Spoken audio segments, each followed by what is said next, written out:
My humiliation turned into success, a story of patience and perseverance.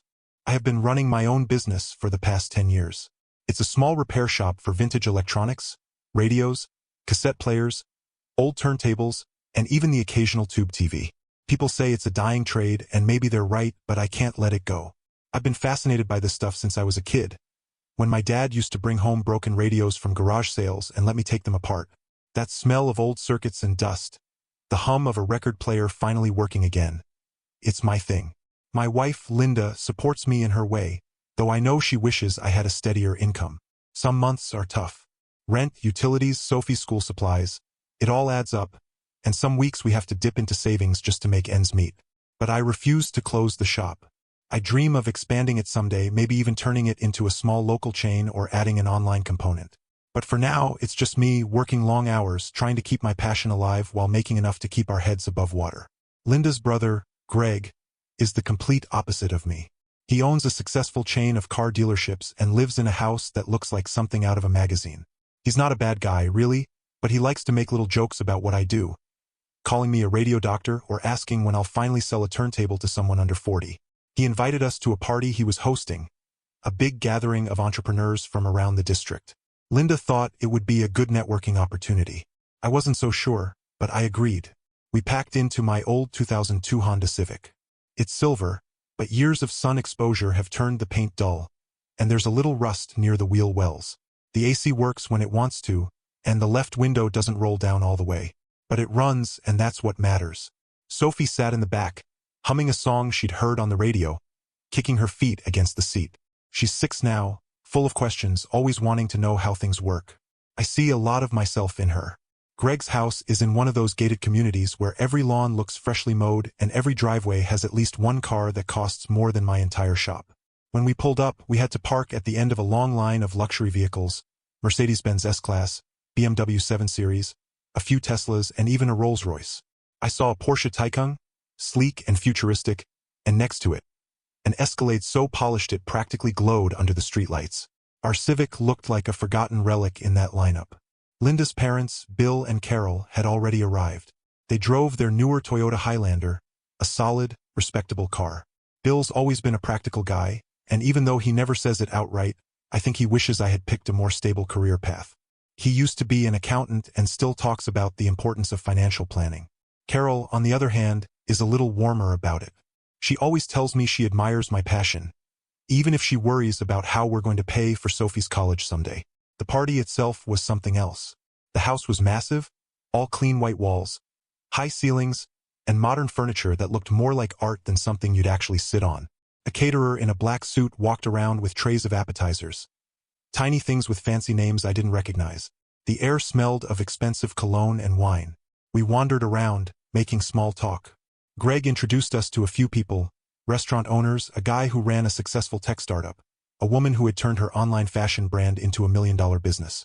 They were friendly, but there was this underlying feeling like they were sizing me up, trying to figure out if I was one of them. I wasn't, but I played along, nodding, listening, even talking about my business when people asked. One guy, a financial advisor, gave me unsolicited advice about scaling up, telling me I should pivot into something more modern. I just smiled and sipped my drink.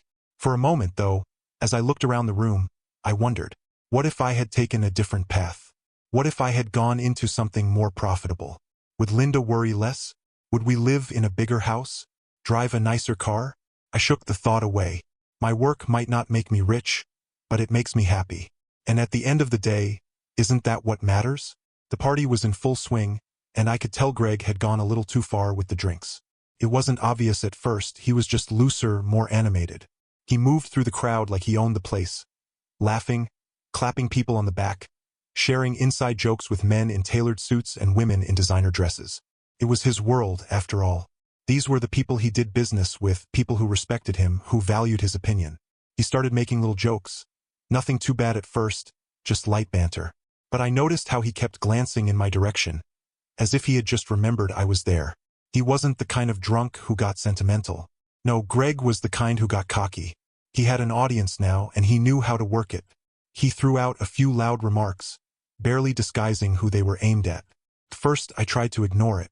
I stood near the edge of the room with Linda and Sophie, sipping my drink, nodding as people talked about investments, real estate, market trends, topics I had nothing to contribute to. I caught snippets of Greg's voice over the chatter, something about small business owners and passion projects. People chuckled. Then Greg found the microphone. It was as if he had been waiting for this moment. He tapped it, clearing his throat dramatically, his grin wide. "I just want to take a moment," he said, his voice slightly slurred but still smooth enough to keep the crowd engaged, "to recognize all the amazing entrepreneurs in this room. People who have built real businesses, who have taken risks and come out on top. We've got restaurant owners, developers, innovators, people who make things happen." There was applause. Greg thrived on it. Then, after a small pause, he added, "And of course, let's not forget the real visionary among us. My sister's husband. A man who is truly dedicated to his craft, who spends his days bringing old junk back to life. That's right, folks, if you've got a radio from 1975 that needs fixing, he's your guy. He's out there, keeping the past alive, one dusty circuit board at a time." The laughter was immediate, loud, not cruel but entertained. A room full of people who had never had to scrape by, who had never had to explain why they stayed in a struggling business because it meant something to them.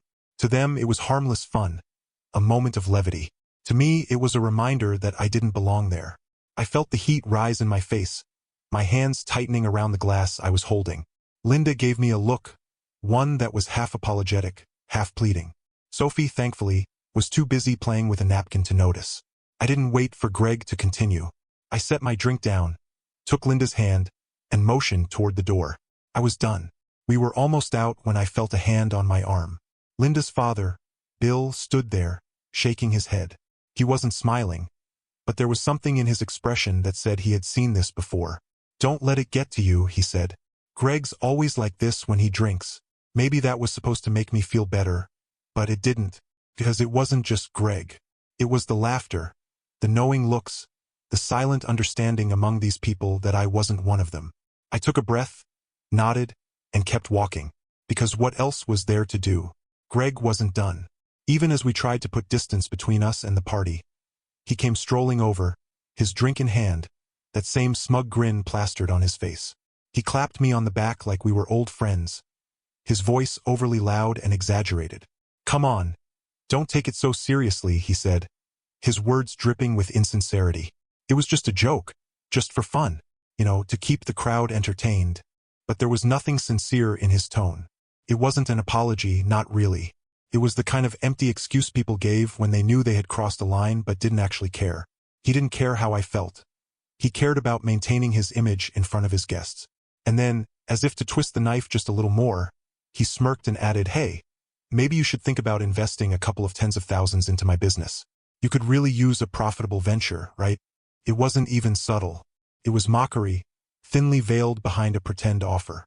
The way he said it, as if it were a joke that only he was in on, made my skin crawl.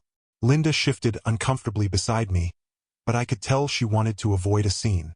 Sophie, still blissfully unaware, yawned, resting her head against her mother's shoulder. I couldn't do it anymore. I wasn't going to stand there and let Greg continue using me as the punchline of his party. Without another word, I took Linda's hand, lifted Sophie into my arms, and walked straight out the door. I could hear Greg laughing behind us, still trying to brush it all off as if it had been nothing but good fun. Bill and Carol didn't try to stop us this time. Maybe they understood. Maybe they saw that I had finally had enough. The ride home was quiet. Linda tried to console me, her voice gentle, telling me not to let it get to me, that Greg was always like this. But I wasn't upset, not in the way she thought. I wasn't embarrassed or humiliated. I was tired. Tired of trying to fit into a world that wasn't mine. Tired of pretending that I wasn't struggling just to keep my business afloat. Greg could have his fancy house, his parties, his connections. I had something real, something that mattered to me. And that was enough. The next morning I went back to my shop. The familiar scent of solder and dust greeted me as I flipped the sign to open. I immersed myself in work, focusing on the intricate circuits, the delicate repairs. This was my world. This was where I belonged. A few weeks passed, and then one afternoon, a man walked through the door. I recognized him immediately. He had been at Greg's party. He was one of the businessmen, someone who had laughed along with the rest. He was well-dressed, confident, but there was something different in his demeanor now. He introduced himself as Richard Palmer. He didn't waste time with small talk. Instead, he got straight to the point. He had seen my work, he knew the passion I had for it, and he believed in what I was doing. More importantly, he knew how to scale it. He wasn't there to mock me, he was there to offer a partnership. 50-50, he said. We invest together, we build something bigger. For a moment I hesitated. It sounded almost too good to be true. But Richard wasn't Greg. He wasn't here to tear me down. He saw potential where others saw a hobby. And so I agreed. We put together a plan, expanded the business, built an online presence, and within a year things had taken off. What was once a struggling repair shop became something much bigger. Customers from all over sought us out, and I was finally doing what I loved without the weight of financial stress dragging me down. A year later, I looked around at what we had built, at the shop that had grown beyond my dreams. And I thought about that night at Greg's party, about the way he had laughed, about the way I had walked away. Patience. Humility. In the moment, it had felt like I was being humiliated, like I was the fool. But in the end, I had won. Not with anger, not with retaliation, but by standing my ground, by continuing to believe in what I did. When you endure with dignity, when you stay true to yourself, life has a way of rewarding you. And that was a lesson Greg would never understand. Update. It's been 2 years since Richard Palmer appeared in my life. Everything is great, the business is growing and thriving. We are the most successful project in our district in this business. I bought a new car from the 2024 Audi Q4 e-tron. We moved to another house, a little better. Sophie studies at the same school and I no longer worry about paying for her education. We are not chasing big money, we do what we like. Thank you that the Almighty has made it so that everything is great with us. After many years of disappointment and patience. People, be kinder to each other. Help if there is a need. Do selflessly and it will return to you 10 times. We enter 2025 with new ambitions and strength. The main thing is to remain human and everything else will be.